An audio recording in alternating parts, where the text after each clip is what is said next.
272. Sur un croiseur léger du Trion. Le commandant Tifauge discute avec son second, Christa. Celui-ci est inquiet. Ils ont pour mission de reprendre une petite astéroïde qui a été pris par l'ordre il y a quelques semaines. D'après les informations dont ils disposent, une cinquantaine de soldats de l'ordre ont pris possession de l'astéroïde.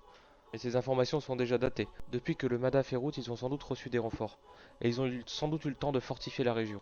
Je connais bien les techniques de l'ordre. Ils vont sans doute essayer de l'attirer dans un champ de mine afin de détruire son vaisseau. Il ne se laissera pas avoir. Néanmoins, il a beaucoup de difficultés à lire dans ses adversaires. Le général Zoomer qui commande les forces de l'ordre dans la région est très intelligent. Il a toujours un coup d'avance. Que lui prépare-t-il? Sa mission est en temps plus capitale. En effet, cette petite base qui paraît sans importance est clé. Les forces de la démocratie préparent une attaque dans la région. Le contrôle de cette base permettra de maîtriser l'information dans toute la région. Ne s'attendait pas du tout à ce que le commando de l'ordre prenne cette base, surtout comme ça, par surprise. C'était vraiment pathétique. Il avait honte des fois. Les fanatiques avaient beau penser qu'à la guerre, ils étaient de redoutables adversaires. Il ne fallait surtout pas les sous-estimer, et ça il le savait. Son seul avantage résidait dans la surprise. La flotte de l'ordre était loin, il avait le temps d'arriver. Que faire? Il hésitait entre deux stratégies. La première, tenter le tout pour le tout. Envoyer son vaisseau faire des frappes directes sur la base. Cette stratégie avait tout de même un gros défaut. Si le chemin était miné, le vaisseau tomberait dans les mines et c'était fini. Pas le temps de faire de reconnaissance pour les mines? Non, non, rien à faire de ce côté-là. Les forces de l'ordre auraient le temps de réagir. L'autre solution, c'était utiliser ses transports de troupes. Il avait 200 conscrits à sa disposition, ceux-ci une fois sur la planète devraient pouvoir prendre le contrôle de la base. 200 conscrits contre une troupe d'assaut de l'ordre, c'était pas gagné. Non, non, il fallait réfléchir. Comment faire? Il réfléchissait. Son croiseur léger était en outre équipé de deux chasseurs. Krista lui proposait son plan. Elle voulait d'abord envoyer un premier chasseur pour faire une reconnaissance et détruire les armements si nécessaire. En fonction de ce qu'il découvrirait, soit nous ferions un assaut frontal grâce à nos transports de troupes, soit nous déposerions nos troupes de l'autre côté de l'astéroïde. En quelques heures, ceux-ci pourraient attaquer la base principale sans craindre l'armement lourd qui ne pouvait faire feu que dans les directions des étoiles. C'était un plan classique mais raisonnable. Il restait aussi une troisième option. Pilonner la base depuis une orbite éloignée. Cette option-là n'était pas favorisée. En effet, nous risquerions de détruire la base totalement et celle-ci était nécessaire pour la suite des opérations. Elle ne serait envisagée qu'en dernier recours. Néanmoins, cette solution plaisait à Tifauge. Elle garantissait la victoire sans un minimum de pertes. Le seul problème, c'était les civils. S'il en restait sur la base, ceux-ci allaient être tués. Y avait-il des civils? C'était effectivement un gros risque, mais cela aurait pu permettre d'économiser le sang de ses hommes. Et ça, il y tenait. Méprisait Christa, car celle-ci voulait avant tout l'avancement. C'est ce qui comptait pour elle. Le sang de ses soldats était pour elle secondaire. La carrière passait avant tout, et chacun devait faire sa part. Ses soldats aussi, en mourant pour elle. Cette manière de penser révoltait Tifauge. Leur parcours était totalement opposé. Tifauge avait commencé tout en bas de l'échelle, et grâce à son talent, il avait pu gravir tous les échelons. Christa, elle, était fille de député. Elle avait hérité de son grade. C'était si facile pour elle. Elle n'avait pas compris tous les sacrifices nécessaires par tous ses soldats. Non, décidément, jamais il ne supporterait de la voir avec cet uniforme, et surtout ce grade. Las de l'écouter ressasser son plan, il quitta le quartier général pour retourner dans sa cabine. Christa se retrouva seule dans le quartier général. Seule, comme toujours. Elle en avait marre. Qu'elle aille, quoi qu'elle fasse, elle ne serait que la fille d'un député. Personne ne voyait tous les sacrifices qu'elle faisait, le travail qu'elle fournissait, le mal qu'elle se donnait. Non, non, tout le monde pensait que tout lui était acquis. Et ça, elle n'en pouvait plus. On est à jalouser Tifauge. Lui, ses hommes le respectaient, ses hommes l'aimaient, tandis qu'elle, ils en avaient rien à faire. Une femme, fille de député. Forcément, ça attise la haine. Non, non, il n'y avait rien à faire là-dessus. Cette mission, elle l'attendait, pour pouvoir s'illustrer. Partie comme c'était, Tifauge récupérait tous les lauriers et elle passerait encore une fois pour une profiteuse. Elle avait une idée. Et si elle menait l'assaut? Si elle prenait la tête des conscrits? Évidemment, là, personne pourrait lui reprocher quoi que ce soit. C'est elle qui aurait mené l'assaut, c'est elle qui aurait risqué sa vie. Oui, c'était une solution. Mais Tifauge ne voudrait jamais. Que faire? Des fois, elle en venait à envier les soldats de l'ordre. Eux, ils n'avaient pas ces problèmes de naissance, de famille et autres. Eux se battaient pour un idéal. Ils étaient fous, certes, mais eux, ils étaient tous égaux. De toute façon, à quoi bon passer sa vie dans un bureau? Non, non, c'est clair, elle prendrait la tête des conscrits. Et ça, quoi qu'il arrive. 3 heures du matin. Christa est réveillée par l'officier de quart. Vaisseau inconnu se dirigeant vers une de nos stations. C'est très curieux, il se dirige sur une station civile, mais il vient de la zone de non-droit. Dans la zone de non-droit, il n'y a que des pirates. Christa en est sûr, son instinct lui dit, c'est un vaisseau pirate. Si nous le laissons passer, il va sans doute faire un raid sur la station. Les raids de pirates sont menées courantes. Chaque fois, des innocents réduits à l'esclavage, d'autres assassinés. Pirates sont un fléau de la galaxie. Il faut absolument arrêter ce vaisseau. Peu importe de prendre quelques heures de retard sur la mission. Il faut arrêter ce vaisseau. Christa ordonne. Cap sur lui, vitesse maximum. Inutile de réveiller le commandant. Pour le moment. Christa va prendre une douche. La nuit va être très longue. 3 heures plus tard, sur la passerelle, l'officier annonce à Christa que le vaisseau ennemi change de cap. Il semble préparer une manœuvre d'évitement. Christia se réjouit. Oui, c'est bien un navire pirate. qui essaye de fuir le combat. Pas moyen qu'il nous échappe. Recalculer une nouvelle trajectoire d'interception, en avant toute. Notre vitesse est supérieure à la sienne, on l'aura. Au bout de 20 minutes de poursuite, le vaisseau ennemi change de cap. Il se dirige droit sur nous. Ça y est, nous allons enfin l'affronter.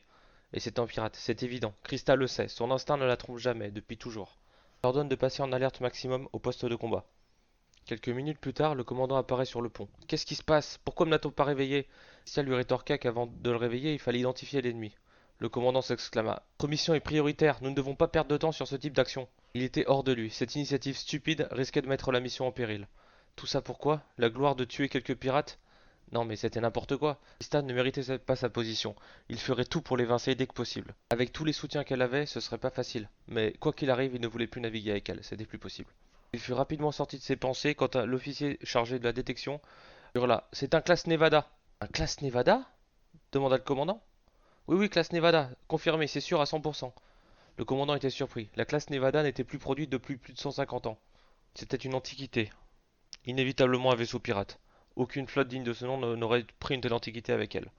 Le problème, c'est que la classe Nevada était un croiseur lourd. Malgré son âge avancé, il était extrêmement dangereux et capable de nous détruire à courte portée.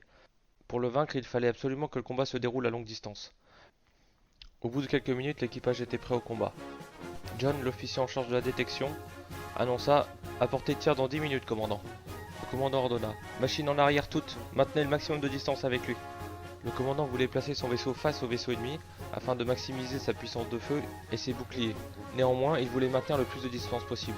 C'est pour ça qu'il voulait se battre en marche arrière, reculer tout en tirant. Avec cette posture défensive, distance entre les deux vaisseaux allait peu à peu se réduire. Néanmoins, leur vaisseau aurait le temps d'infliger de sérieux dommages au vaisseau ennemi avant d'arriver à portée des canons lourds de l'adversaire. Pour les combats spatiaux, les armes avec la plus longue portée étaient les lasers. Le Mada était équipé de 4 lasers simples. Sur cette phase de combat, il avait l'avantage. Il était très peu probable que le vaisseau ennemi soit équipé de lasers. Ce type de modification n'était pas à la portée des pirates. En revanche, pour la deuxième phase de combat, celle-ci s'effectuait avec des missiles à moyenne portée. Ces missiles pouvaient être équipés facilement, il était plus que probable que les pirates aient équipé le croiseur ennemi. Donc cette phase serait sans doute à son avantage, mais rien n'était certain. La phase suivante était un combat canon.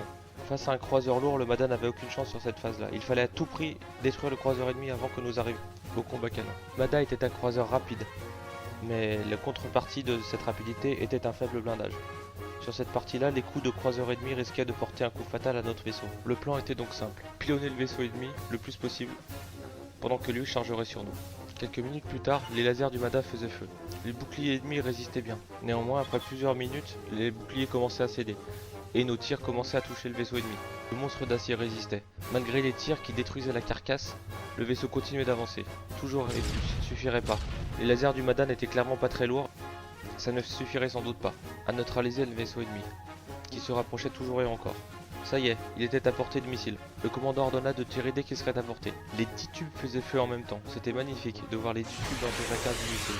Une centaine de missiles se dirigeaient vers le vaisseau ennemi. Krista avait un mauvais pressentiment, un très mauvais pressentiment, quelque chose n'allait pas. Ce n'est que quelques minutes plus tard qu'elle comprit pourquoi. Quand John s'exclama « Attention, salve ennemi en approche, 250 missiles en approche !» Ah oui quand même, ça faisait beaucoup. Clairement, le Mada risquait d'y passer. Le commandant ordonna d'engager un repli immédiat. C'était trop risqué. Ce vaisseau pirate était très lourdement armé, et si davantage de salves étaient tirées sur le Mada, le risque était trop grand. La mission était beaucoup plus importante que d'arrêter ces pirates. Qui étaient ces pirates? C'était la première fois qu'ils voyaient ça. Un vaisseau aussi lourd équipé par des pirates? Ils avaient parfois vu des destroyers pirates, mais un croiseur pirate? Jamais. Qu'est-ce que c'est que ça? Le Mada engagea un demi-tour. Le vaisseau pirate, pendant ce temps-là, lança une autre salve de missiles. Ça y est, le Mada faisait demi-tour. Néanmoins, les missiles étaient engagés et loqués. Ils se rapprochaient. Les défenses de proximité s'engageaient. Ça y est, les missiles étaient engagés. Partout, des tirs volaient. Un missile détruit. 2, 5, 10, 20, 30, 50, 80 missiles détruits. 100 missiles détruits. Se rapprochaient toujours. 150 missiles détruits. Le plus gros de la salve était détruite, néanmoins les autres se rapprochaient toujours. C'était inévitable. Certains toucheraient le Mada. Il restait 8 missiles. 4. Le Mada fut soudain parcouru d'un immense tremblement. Les 4 missiles avaient touché le Mada. Ils étaient encore vivants, mais les dégâts étaient inconnus. Le commandant demanda immédiatement un rapport des dommages. Le Mada pouvait continuer à s'éloigner. Néanmoins, la deuxième salve se rapprochait. Le commandant demanda à John « Qu'ont fait nos missiles ?» John répondit « Notre capacité de détection est limitée, mais il semblerait qu'il ait été touché lui aussi. Plusieurs dizaines semblent avoir touché. » Et il ralentit et change de cap. Le Mada prenait de la vitesse. L'officier en charge de la maintenance fit le rapport. Un des chasseurs a été balayé. Nos 4 lasers sont HS, et la moitié de notre armement antimissile et de nos tourelles légères sont détruites aussi. Néanmoins, aucun dégât en profondeur. Les missiles des pirates sont de vieux modèles, pas assez puissants pour percer le blindage du Mada. L'autre salve arrivait. Les défenses de proximité les engageaient. L'angle étant meilleur, la vitesse relative des missiles étant plus faible, les défenses de proximité avaient le moyen de les détruire sans que ceux-ci puissent atteindre le Mada. Grand soulagement au niveau de l'équipage. Il avait échappé de peu.